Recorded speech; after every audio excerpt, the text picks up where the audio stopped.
Hi again, everyone, and welcome to another episode of Alumni Chats, a weekly podcast featuring alumni from the Department of Broadcasting and Journalism here at Western Illinois University.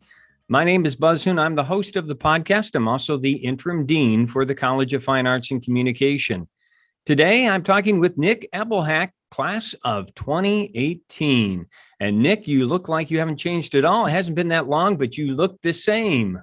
Yeah, I'm glad to know that I haven't put on too much weight or anything since college. It's good. It's so good to see you, man. Thank you. Really appreciate it, Buzz.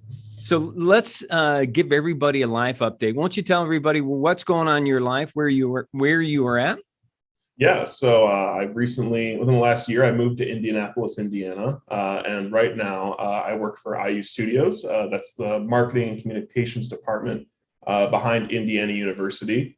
And I'm a content specialist. So I do pretty much everything from writing radio scripts to social media ads, designing billboards for outdoor advertising, kind of just a little bit of everything content related for the top of the funnel marketing towards potential students for Indiana University.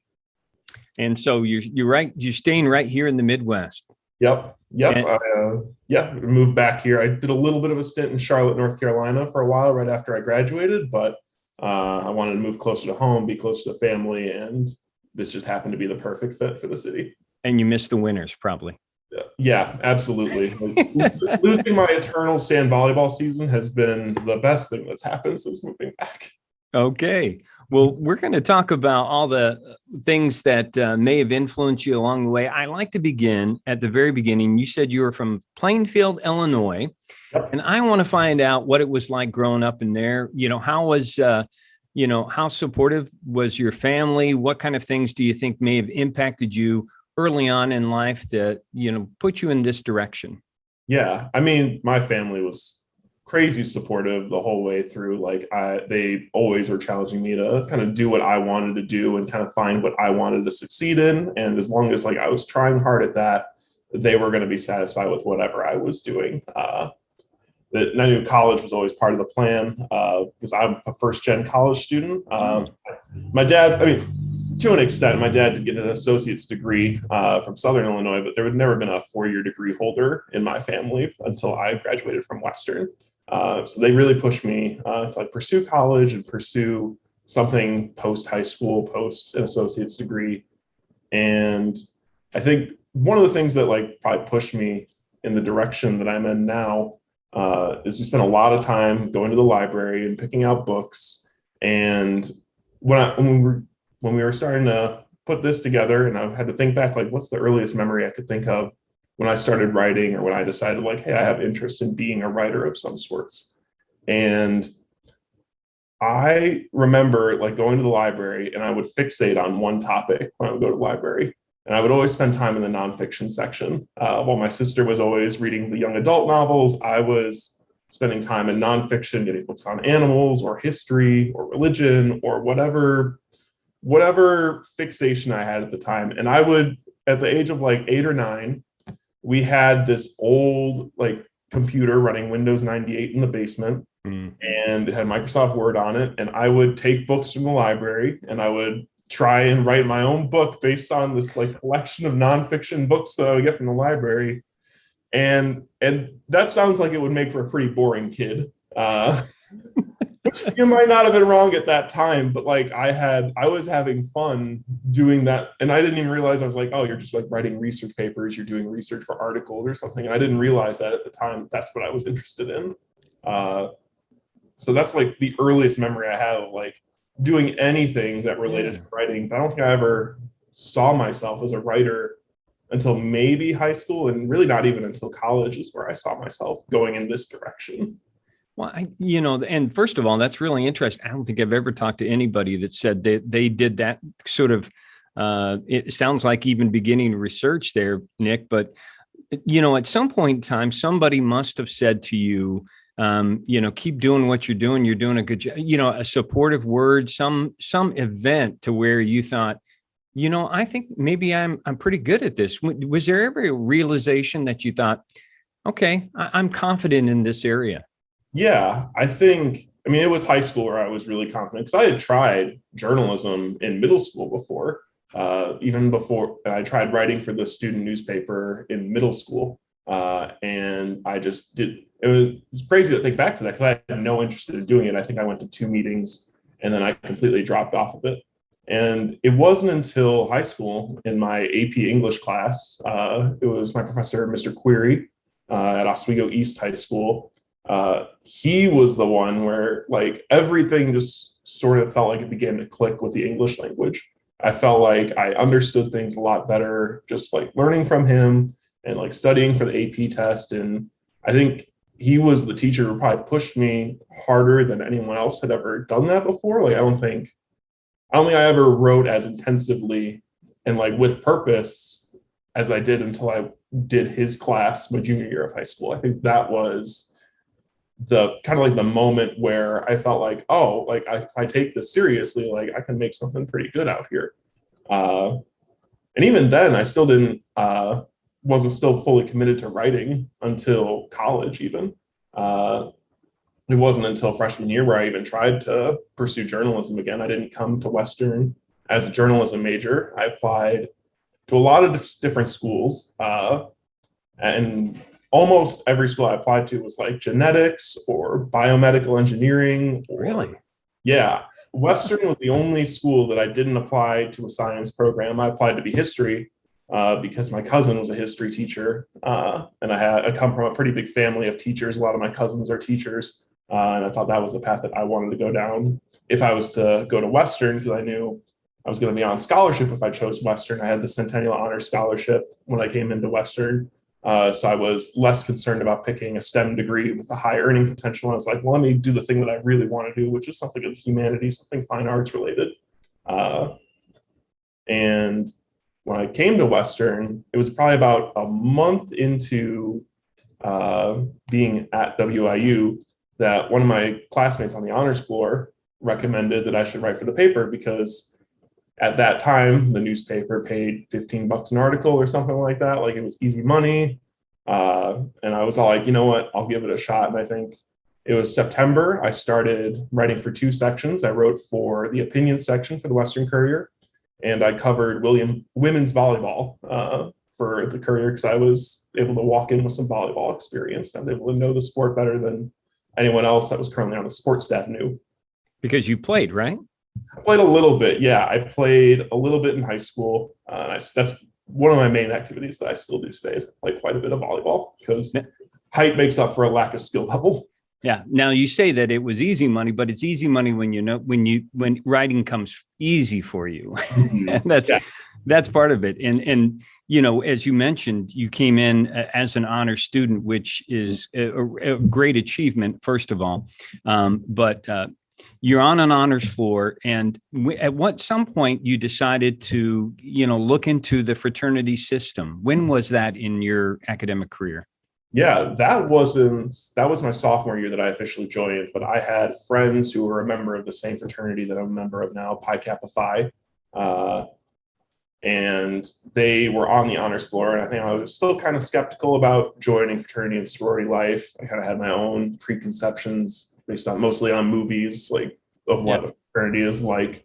But I kind of got slow rolled into it by the people on the floor that I was living with. My friends Patrick and Francisco and Joe all lived on that floor as well. My RA was a member of that fraternity as well. And I saw they were getting involved in like every leadership opportunity that they could while they were on campus. They were involved in WEAMS, or they were involved with student government or IHC. So I kind of knew that was a direction that I wanted to push myself in as well, because it seemed like it was a group of people who were really pushing themselves to do that. And so by the time my sophomore year rolled around, I found myself rushing Pi Kappa Phi, telling my mom that I was joining an honor society because I didn't want her to know I was joining a fraternity at that time. And once I initiated and she found out, like they got behind what I was doing eventually, when I could tell them like all the good things the fraternity was doing for me. But it was great to have this support network of guys that I don't think I ever really had before. Growing up, like I wasn't a super popular kid in high school or anything growing up. Like I had a pretty tight circle of friends, But like I was not kind of like not a social butterfly necessarily, but I wasn't nearly as social as I became in college without kind of that support network of people who were advocating for me in social settings. So that was, that was such a big component of my collegiate experience because I had a network of guys behind me supporting me, whether I was sucking it on I was doing stuff on the intramural field, or I was working at the paper. Like I would have people who would encourage me to pursue editorships, to pursue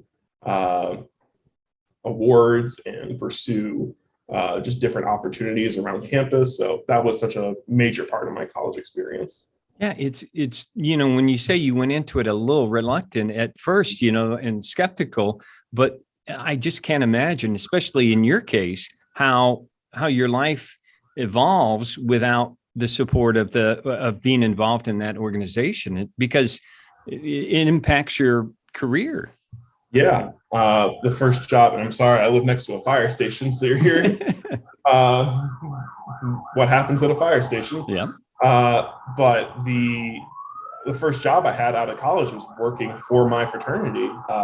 Ended up getting so involved throughout my time in Pi Kappa Phi. I went to leadership conferences. I did multiple service summer break trips, and I did just about every volunteer thing I could sign up for, and I held executive board positions. And it was such an important experience that I ended up connecting with the national headquarters staff a lot. Sorry, That's all right.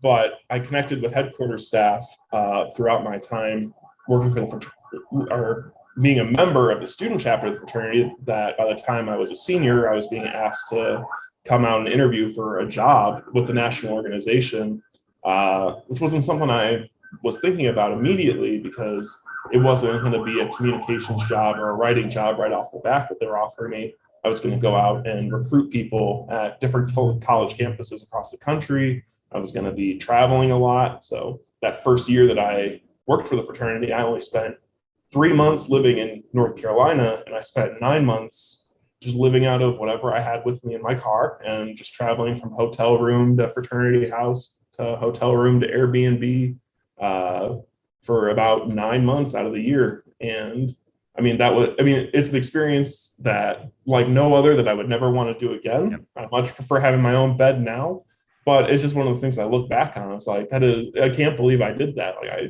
can't believe I just lived on my own and kind of just drove from place to place for years and just kind of had that experience. Yeah, we're gonna talk a little bit more about the glorious life there of getting started in the career. Let's go back to WIU, because I want you to talk a little bit about some of the friends that you had, that you met, whether it's in English and journalism, working for the Courier, faculty members. What do you remember, and what kind of relationships did you really value at that time? I think, one of the most valuable relationships I made was with Erica Ward at the Western Courier. Her as well. She was the editor-in-chief while I was news editor. She was my news editor when I was an assistant news editor. She's the person from the Courier that I have stayed the most connected with. Today, we actually just saw each other in Disney World a couple of weeks ago, just kind of on a whim. But we spent, by the time my sophomore year rolled around and I was working for the Western Courier, I was spending more time in the Courier office than I was in my classroom. I think I was doing, 6 hours, 3 times a week, producing the newspaper. That's where I think I got the most out of my college experience, professionally, was in that office. But working alongside Erica, you develop war stories together, you have long nights and long hours, and you produce a really fun product that you see people pick up in the hallway, and you're proud of something. And when you have that kind of connection over several years, that just built a friendship that connected through this day. She's one of my biggest supporters. Same for I to her. But she has had such a lasting impact on my life, just based on kind of the connection that we had working together at the Courier. And I stay connected with a lot of people from the Courier still. I just there's someone else who lives in Indianapolis who worked for the Courier before I even was a student at Western and graduated. And I've been able to kind of share that same connection with having worked for the Western Courier with her. It's just kind of one of those things where it's all like you're part of this family, even though you may have not even been there at the same time. So I'm trying to remember back. Was Rich Moreno? Was he? He was the advisor when I was a freshman. So I never was an editor, and I didn't never get to like have a seat in the office while he was the advisor. Okay. But I do remember like connecting with him a little bit my freshman year whenever I would come and visit the office. Okay. Yeah, but Erica, yeah, definitely. And, she was a force then and is still a force, but yeah, it definitely individuals that you end up meeting along your path that impact you in different ways. And Erica was definitely a positive one. But you had a chance during that period of time to have lots of different news experiences, cover things, and you're getting this opportunity, as you said, to continue to find leadership positions. What other memories do you have from that time? I mean, the Courier takes up so much because I remember like I got to cover city council starting as a sophomore. Like that was huge. And I was covering the Student Government Association. I was making connections, not just with people on campus, but people just kind of like in the greater Macomb community as well, getting to know Mayor Inman. Is Mike Inman still the mayor? He still is, yeah. Wow, okay. Just a curiosity. But I mean, the other relationships I made on campus, like I was very involved in the history department. So I'm a double major. I'm a history and journalism major. So I was pretty involved in the Associated Students of History. That's like the history department's like native club. And so for several years, I was on the executive board of that organization. I was planning the field trips that the department was taking as well. Usually I just ended up planning them. I didn't end up going on them myself, just because I was so busy and so many other things. I was going to say, when do you sleep? Looking back, I was all like, I should have like slept a little bit more in college, but that was the amount of stuff I did in college. Like that was one of the big reasons why I didn't pursue grad school right away. I ended up doing that year with a fraternity, and that changed so much more about my career track. So I don't know, I'm not mad at all that I got as involved as I did in Western. I feel like I left there that when I did everything that I could have possibly done to kind of have that fulfilling college experience for myself. Because you even, and on an unrelated thing, you decide to be on a radio show with the wonderful Bailey Cochran. Yeah, absolutely. I mean, that was something that was just kind of like very late in my college experience. It was kind of right when the broadcasting and the journalism department merged. I decided, like, I want to get involved with kind of like this greater community that's now within this department between the two merged majors. And we just kind of hopped on a radio show, and I had a show that I did on my own, just kind of in the afternoons. And then we did a second one together. And like, I learned a lot from Bailey, just kind of like being in a new environment. Like I had really only had the opportunity to write for so long that I didn't try to do any videography. I had done a minimal photography working for the Courier, and I had no radio experience. So I wanted to at least taste a little bit of everything. And Western was all like, yeah, if you want to do this, like, here's a spot for you to kind of practice some radio skills in, get an hour a week or so. And I mean, just enough to have a taste and see if I liked it. And I liked it enough to do it for 2 semesters. And it's something that, as small as an experience that seems in retrospect, like today, it's had a big experience because I've had to operate a soundboard for conferences that the fraternity put on, or I've had to mix audio for work occasionally, because my first job in communications, I was working on a team of only 3 people.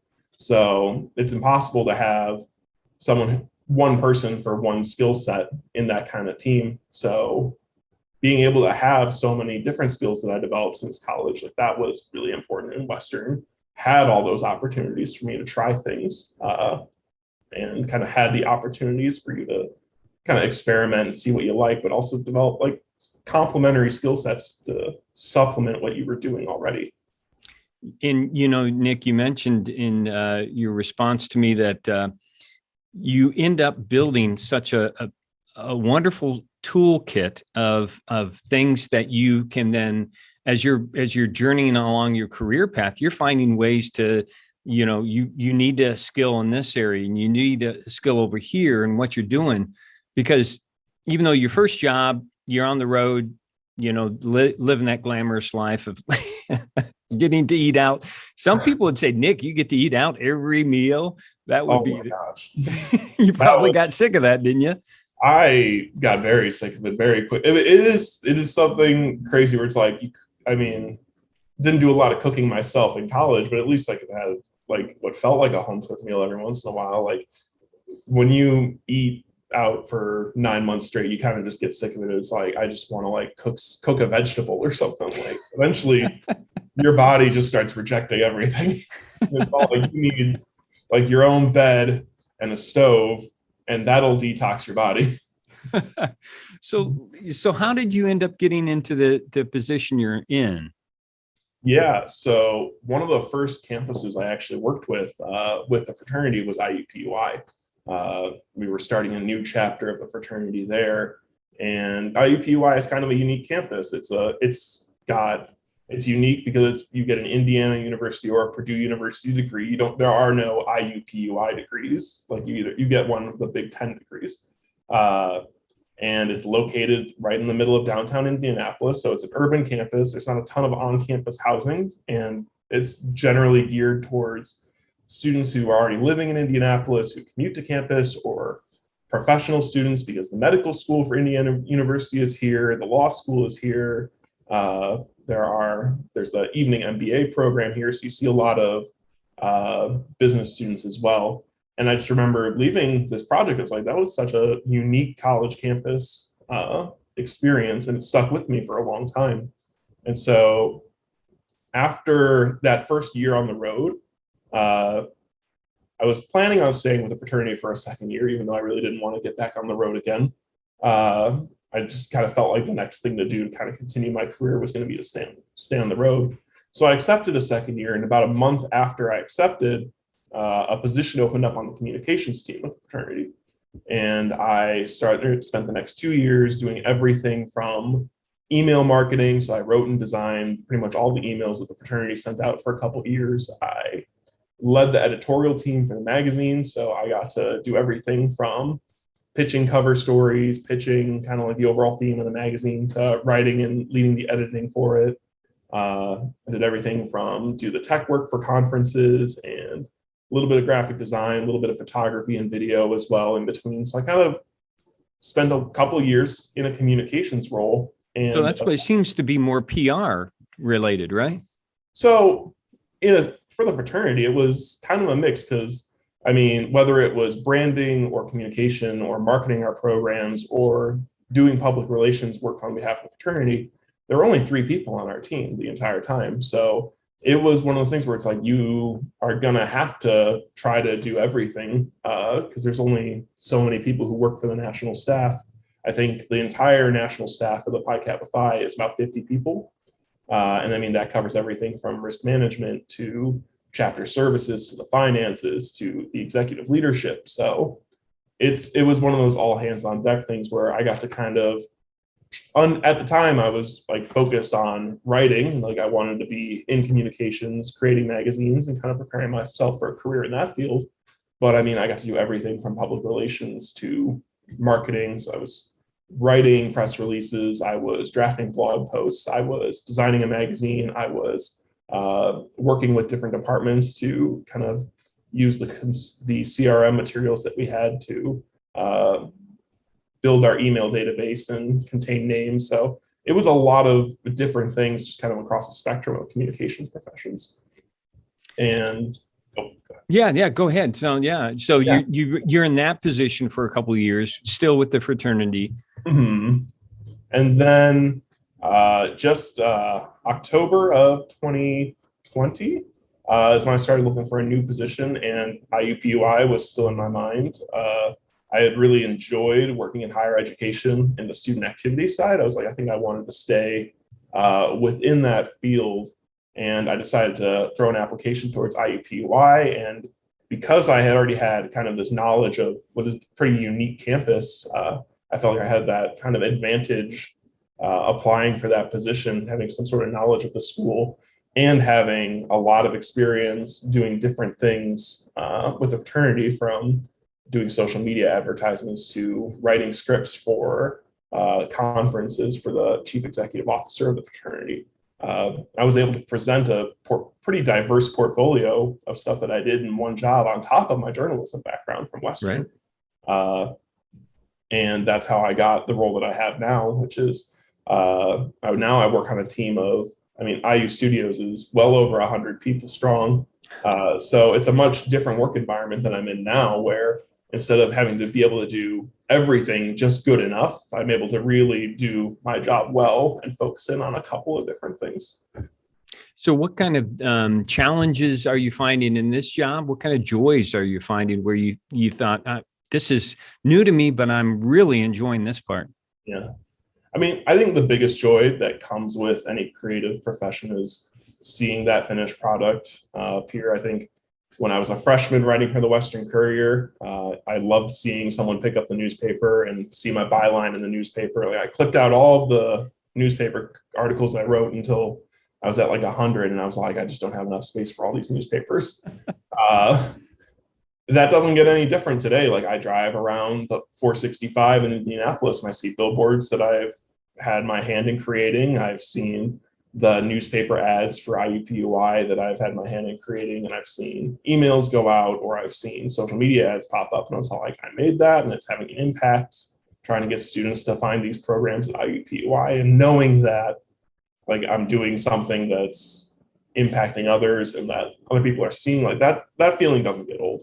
I feel like that's one of the greatest joys that I take when I'm working for IUPUI, is still seeing my work out there. And what kind of challenges have you encountered to where you're still wanting to grow some more? Yeah, I think that one of the challenges is there's always that desire to do something different. Mm-hmm. I think working for the Courier and just kind of like straight journalism, I was covering the Illinois budget impasse one day, and then I was going to the Student Government Association, and then I was talking with facilities management, and I was kind of felt like I was doing something different every day. And I still feel like I do that to an extent in a creative writing role with IUPUI. But when you're writing about one campus all the time, like, it starts to feel like you kind of find yourself using the same words over and over again. You have to kind of like find a way to break through that kind of creative rut where it's all like, all right, we've used the word exceptional so many times to describe the fraternity. Like, our tagline is exceptional leaders, uncommon opportunities. How many times can I say that before I have to like just take a walk outside and say, you know what, I gotta change it up? Like, that's what keeps me going to like create new work, and also drives me to go find other opportunities. Like, I'm pretty active on Upwork. Like, I'm looking for freelance opportunities. Like, I still picture myself as that kid in the library who's like, all right, I got to find the next fixation and start writing about something else that's interesting me and finding opportunities to write for that field. Like, I recently, over the course of the pandemic, I have been watching the UFC every weekend. And I got really into that, and I was like, all right, now I want to write about this. So at the moment I'm doing blog posts for an MMA blog. Really? Yeah. Nice. Just kind of like on a case-by-case basis, but it's like, I find this interesting and I want to spend time with it. And when I get bored of that, I'm going to move on to the next thing, because I just have to keep my mind active. I feel like if I keep finding different ways and different interests and exploring those interests, like, I just find myself wanting to get more and more involved in them. And that's why I like kind of the work that I get to do, because I can kind of pursue something different kind of when I find those opportunities. Yeah, it's interesting because in your notes you had mentioned the issue of maintaining a brand is mm-hmm. that you have to be consistent with the messaging, and then the people that are involved in that, can be because you're not sure how many other people have heard this message before, so you have to continue to repeat it and repeat it, and it does become so ingrained that it drives a person a little bit mad. But I see your personal growth in that you continue to find ways to always challenge yourself. I think you mentioned even that you're in graduate school, and That's just another thing that's layered on to ways to challenge and grow. Yeah. I just accepted my admission to graduate school a couple of days ago for IUPUI. So that was one of the big benefits of working in higher education is you get the opportunity to take classes for free and work towards an advanced degree. So I knew that I wanted to do an English degree because I wanted to just kind of like spend more focused time writing in creative fiction or creative nonfiction. If I want to write a book one day, or if I want to do technical writing and kind of branch out into different opportunities with writing, like I wanted to have that opportunity. And so I'm always kind of trying to find the next thing. Like I sit in one place long enough for my career and for like my job, but like my mind's always going somewhere else, and I want to try something new all the time. So that's kind of why I was inspired to start pursuing a degree in English, because I knew I would have different opportunities that would come from that. And I like to bet on myself. I like to say, I think I can develop this next skill set, and I think I can apply that to something new. Well, it seems like from your stories of what it was like to be a young person in Plainfield, Illinois, going to the library, how that is just, you just continue to see that reflected in your life along the way. And that's pretty cool. I mean, that's a great thing to have influence an individual. Yeah. And I mean, it's just crazy to me because for the longest time, I thought I was going to do something in science, or I thought I was going to be an engineer or a doctor or something. Like I never would have pegged myself for a writer. And I mean, I look back, and from just kind of like being just given, it's all like these gentle nudges that you get growing up, like the gentle nudge to go write for the Courier that I wouldn't have gotten if I didn't be next to the right person at the right time, or just happening to have the right teacher in high school, or just happening to find yourself really interested in nonfiction books when you're 8 years old in a library. It really is crazy to kind of like look back and say like these were defining moments that you don't realize. It makes you think like, what's the defining moment that I'm doing right now that's going to push me to do the next thing? Yeah. And be aware of the gentle nudge in the next direction. Mm-hmm. Yeah, Certainly. So I always like to end with the question, Nick, of what kind of recommendations you might have for a student that, like yourself, I mean, you've admitted that when you were looking, you were kind of in different areas, and even when you came here, you're a different major, you explored, you're open. What kind of advice do you have for a young person? I mean, I would say yes to as much as possible.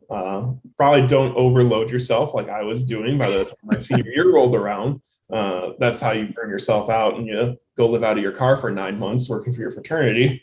But I would say yes to the things that other people aren't saying yes to. Like no one wanted to go cover city council for the newspaper. So I did that, and I did that every week for 3 years, and I developed connections, and I developed this portfolio of clips, and I became a better interviewer when it came to working with people that aren't Western affiliated. Like it's a different experience when you get to do that.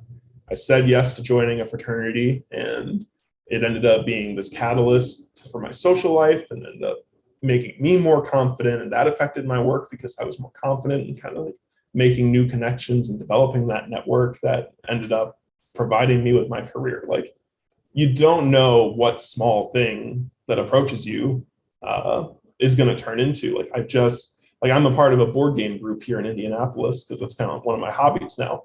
And we were playing a game called Hues and Clues, which is a game where it's all about like how well you can identify colors from one another. If you've ever done one of those like color tests where like it puts everything from like yellow to blue in a line, you have to be able to like determine what hue comes before what. And someone was just like, oh, you're just kind of like naturally good at this. And it led to a conversation about like designing magazines and just kind of working with color a lot. And they're like, oh, let me connect you with our graphic designer. We need someone to do support work for this magazine. I mean, that's just the conversation I had just by being in the right place, but also just being willing to say, yes, I want to talk to this person. So you never know like what little small things are going to turn into opportunities. So try to say yes as much as possible when it feels comfortable. That is such a great example too of how that impacts your development, and I think that's terrific. I'm excited about finding out what your next area will be in the future. I feel like you're just kind of getting started in many ways, but I think it's a great story, and I thank you for sharing it, Nick. It's been great to catch up with you. Yeah, I mean, it's been fantastic. I appreciate this opportunity, not only to encourage other students who are considering Western or going to Western about what their time at Western can do for them, because it's certainly done a lot for me, and I want other people to have that experience. But it's so cool to get even just a couple of years out of college and then reflect back on what you did and how that's impacted your life so much. And I'm just like, what else from college is going to impact me? Like, I'm only 3 years out of Western, 4 years maybe. I'm really excited to see what comes next because I don't know it yet. Well, I'm sure there are challenges that you will overcome, my young man. So I appreciate your time again, and thanks for being on the podcast. Thank you, Buzz. And thanks to all of our weekly viewers out there. If you're interested in being a guest on the podcast or want to recommend someone, just send me an email. We want to hear from you. We also want you to continue to watch and listen to the podcast and generally just appreciate your support. So until next week, stay safe, take care, and God bless.